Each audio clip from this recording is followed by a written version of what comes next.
ഞാൻ ഇന്ന് പ്രാക്ടിക്കൽ ഡയറ്റിനെ കുറിച്ചാണ് ഡിസ്കസ് ചെയ്യുന്നത്. നമ്മുടെ ഫാമിലി മെമ്പേഴ്സിന് നോർമൽ ഫുഡ് റുട്ടീനിൽ മാറ്റം വരാതെ നമ്മുടെ ഫുഡ് കൺസംഷനിൽ ചെറിയ മാറ്റങ്ങൾ വരുത്തിക്കൊണ്ട് ചെയ്യുന്ന ഡയറ്റിങ്ങിനെയാണ് പ്രാക്ടിക്കൽ ഡയറ്റിംഗ് എന്ന് പറയുന്നത്.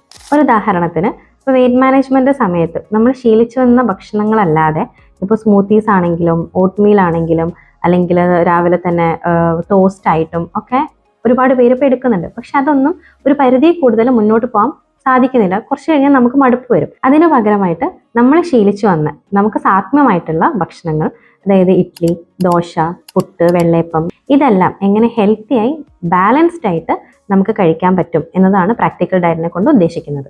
ഈ രീതിയിലുള്ള ഒരു ഫുഡ് കൺസംഷൻ ബാലൻസ്ഡ് ആവുന്നത് എങ്ങനെയാണെന്ന് നമുക്ക് നോക്കാം. ഉദാഹരണത്തിന്, പുട്ടും കടലയും കൂടാതെ അതിൻ്റെ കൂടെ വെജീസോ അല്ലെങ്കിൽ ഫ്രൂട്ട്സ് ആയിട്ട് ഇൻക്ലൂഡ് ചെയ്യുകയാണെങ്കിൽ അതൊരു ബാലൻസ്ഡ് ആണ്. കാരണം കാർബ്സ് വരുന്നുണ്ട്, പ്രോട്ടീൻ വരുന്നുണ്ട്, ഫൈബർ വരുന്നുണ്ട്. പിന്നെ നമ്മൾ ശ്രദ്ധിക്കേണ്ടത് പോർഷൻ കൺട്രോൾ ആണ്.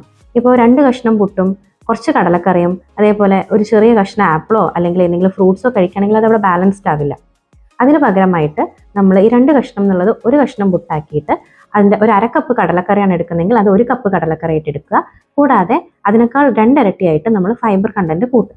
ഇങ്ങനെയാണെങ്കിൽ ഈ ഒരു മീൽ എന്ത് ചെയ്യും? ബാലൻസ്ഡ് ആവും. ഇനി ശ്രദ്ധിക്കേണ്ട മറ്റൊരു കാര്യം വെള്ളമാണ്. നമ്മൾ മിനിമം ഒരു ദിവസം 8 ഗ്ലാസ് വെള്ളമെങ്കിലും കുടിച്ചിരിക്കണം. പതിവായി നിങ്ങൾക്ക് ഫോളോ ചെയ്യാൻ പറ്റുന്നില്ല എന്ന് തോന്നുന്ന ഹെവി ഡയറ്റ് പ്ലാനുകളിൽ നിന്ന് ഒരു സസ്റ്റൈനബിൾ ഓപ്ഷൻ ആയിരിക്കും പ്രാക്ടിക്കൽ ഡയറ്റ്. പ്രാക്ടിക്കൽ ഡയറ്റിനെ കുറിച്ച് കൂടുതൽ അറിയാനും കൂടുതൽ ഇൻഫോർമേറ്റീവ് വീഡിയോസിനായിട്ടും നമ്മുടെ പേജ് ഫോളോ ചെയ്യുക.